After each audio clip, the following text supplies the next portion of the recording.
Diesel और petrol के दाम में आज फिर तेल कंपनियों ने बढ़त की है। राजधानी दिल्ली में पेट्रोल का दाम 85 रुपए से भी ज्यादा हो गया है।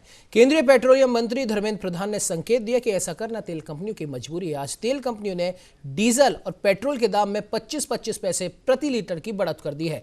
अंतर्राष्ट्रीय बाजार में हालांकि कच्चे तेल में नरमी है, इसके बावजूद तेल कंपनियां दाम बढ़ा रही है और इसकी प्रमुख वजह यह हो सकती है कि भारतीय बास्केट में जो कच्चा तेल आया है वो 20 से 25 दिन पहले का होता है और तब कच्चे तेल की कीमत ज्यादा थी। आज एक बार फिर हुई इस बढ़त के बाद राजधानी दिल्ली में पेट्रोल 85.20 रुपए और डीजल 75.38 रुपए लीटर हो गया है। और इसी तरह बात करें अगर मुंबई की, तो मुंबई में पेट्रोल 91 रुपए 80 पैसे और डीजल 82 रुपए 13 पैसे प्रति लीटर। चेन्नई में पेट्रोल 87 रुपए 85 पैसे और डीजल 80 रुपए 67 पैसे प्रति लीटर तथा कोलकाता में पेट्रोल 86 रुपए 63 पैसे और डीजल 78 रुपए 97 पैसे प्रति लीटर हो गया है। तो वहीं दिल्ली से सटे नोएडा में पेट्रोल 84 रुपए 83 पैसे और डीजल 75 रुपए 83 पैसे प्रति लीटर हुआ है। इसके पहले सोमवार को भी तेल कंपनियों ने पेट्रोल डीजल के दाम में 25 पैसे प्रति लीटर की बढ़त की थी। आपको बता दें कि इस पर केंद्रीय पेट्रोलियम मंत्री धर्मेंद्र प्रधान ने कहा कि हमारी मुख्य चुनौती कच्चे तेल की जरूरत का 80% आयात हमें करना पड़ रहा है। कोरोना की वजह से कई तेल उत्पादक देशों ने अपने उत्पादन में कटौती करी है या फिर उसे रोक दिया है। मांग और आपूर्ति में असंतुलन की वजह से ईंधन की कीमतों पर भी दबाव है और जाहिर सी बात है, अगर हम बात करें तेल कंपनियों की, तो उन्होंने मजबूरी में डीजल और पेट्रोल के दाम बढ़ाए, ऐसा कहना है केंद्रीय पेट्रोलियम मंत्री धर्मेंद्र प्रधान का। तो वहीं इस खबर पर ज्यादा जानकारी के लिए दिल्ली से ब्यूरो चीफ प्रशांत शर्मा हमारे साथ लाइव जुड़े। प्रशांत, अगर बात करें हम अंतर्राष्ट्रीय बाजार की, तो वहां पर कच्चे तेल की कीमतों में गिरावट है, लेकिन उसके बाद भी भारत में कई प्रमुख शहरों में, राजधानी दिल्ली तक में पेट्रोल और डीजल के दाम बढ़ना लोगों के लिए थोड़ा समझ के बाहर की बात है। क्या कहना चाहेंगे? जी देखिए उमंग जी, लगातार पेट्रोल और डीजल की कीमतें देश की राजधानी दिल्ली में बढ़ रही हैं। अगर बात करें 2021 की, तो 1 रुपए 49 पैसे के लगभग अब तक कीमतों में इजाफा हो चुका है। और आज की बात करें तो आज भी 25 पैसे बढ़ा है। और पिछले साल की बात करें तो लास्ट की जो 6 महीने थे उसमें भी लगभग 15 रुपए की बढ़ोतरी देखने को मिली थी।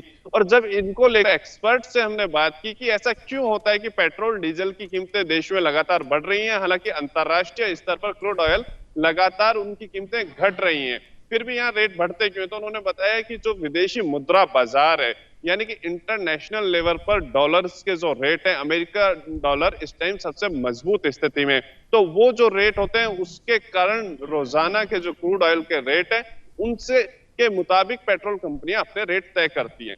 जी उमंग जी। जी बिल्कुल प्रशांत, और ये भी हम जानना चाहेंगे, जिस प्रकार से पेट्रोलियम मंत्री धर्मेंद्र प्रधान ने कहा है कि जो भारतीय तेल कंपनियां उनके सामने मजबूरी है, ऐसी क्या मजबूरी है ये समझना चाहेंगे प्रशांत?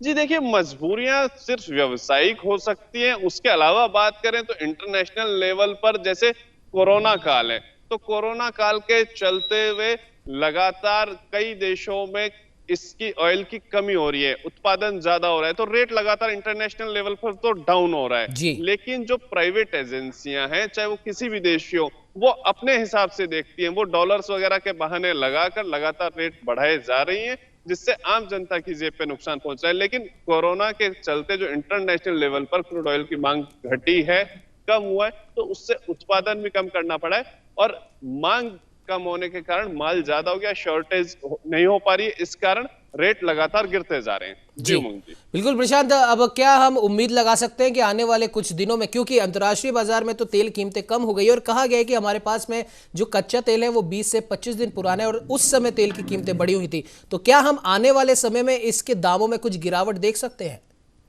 जी देखिए उमंग जी, अगर ये दावा करते हैं कि 20 से 25 दिन पुराना तेल है, तो मान लीजिए अगर इतना पुराना तेल है तो उस हिसाब से आपने रेट बढ़ा दिए, तो आज अगर रेट गिरे हुए हैं क्रूड ऑयल के, तो उसके अकॉर्डिंग आपको रेट कम कर देने चाहिए फ्यूचर में।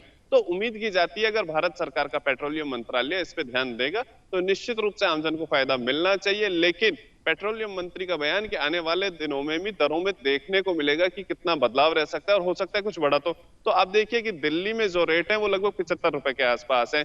वहीं एनसीआर में जैसे आप बढ़ेंगे, हरियाणा में, तो वहां 1-2 रुपए महंगा है। लेकिन जैसे जैसे आप राजस्थान की ओर बढ़ते हैं तो वो रेट लगभग 15 रुपए तक का डिफरेंस आ जाता है। तो ये भारी डिफरेंस है, तो पेट्रोलियम मंत्रालय को इसकी ओर ध्यान देना चाहिए। और उम्मीद की जा रही है कि देश जब कोरोना काल से गुजर रहा है तो निश्चित रूप से सरकार इस ओर ध्यान देगी और पूरे देश में जो पेट्रोल और डीजल की कीमतें उस पर ध्यान देकर कंट्रोल करने का काम करेगी। जी उमंग जी। बिल्कुल प्रशांत। और कई बार राज्य सरकारों के ऊपर भी लोग आस भरी निगाह से देखते, कहते कि अगर राज्यों का वैट थोड़ा कम हो जाए तो कई राज्य सरकारें अपने अपने राज्यों में इन कीमतों पर थोड़ा सा लगाम लगा सकती है, और ऐसा कई राज्यों में होता भी है। क्या इस बारे में भी कुछ उम्मीद की जा सकती है राज्य सरकारों से?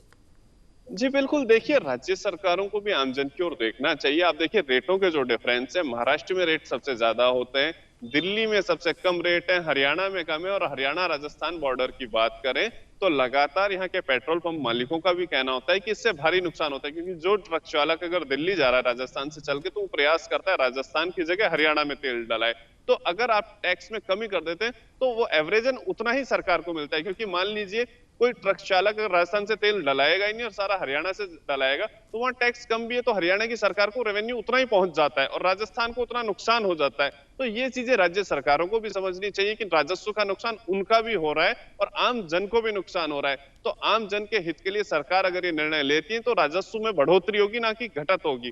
तो ये देखना चाहिए। वहीं केंद्र सरकार को भी लागू करना चाहिए नियम कि देश में कहीं भी हो, आम जनता के हित के लिए हो, चाहे पेट्रोल पंप के मालिकों के लिए हो, टैक्स समान हो, जिससे आदमी कहीं भी तेल डलाए एक देश में एक रेट से डला पाए। जी बिल्कुल प्रशांत, आपने सही कहा। खैर आने वाले दिनों में ऐसा होना ही बहुत ज्यादा जरूरी भी है, ताकि किसी के जेब पर असर ना पड़े। और जाहिर सी बात है, पेट्रोल डीजल की जब भी दाम बढ़ते हैं तो इसके साथ साथ कई और चीजों के दाम भी इफेक्ट करते हैं। फिलहाल इस खबर पे तमाम जानकारी देने के लिए आपका बहुत बहुत धन्यवाद। और अब देखने वाली बात यह होगी कि आने वाले दिनों में क्या पेट्रोल और डीजल के दामों में हम गिरावट देख सकते हैं। हालांकि केंद्रीय पेट्रोलियम मंत्री धर्मेंद्र प्रधान ने तो कहा है कि हम और ज्यादा बढ़ी हुई रेट देखने के लिए तैयार हमें रहना चाहिए, ऐसा उनका बयान है। खैर अब ये तो आने वाला वक्त ही बताएगा कि हमें पेट्रोल और डीजल के दाम में क्या कुछ रियायत मिल सकती है। फिलहाल इस चर्चा में इतना ही। देश दुनिया की तमाम खबरों को जानने के लिए आप बने रहिए हमारे साथ और देखते रहिए न्यूज़ इंडिया।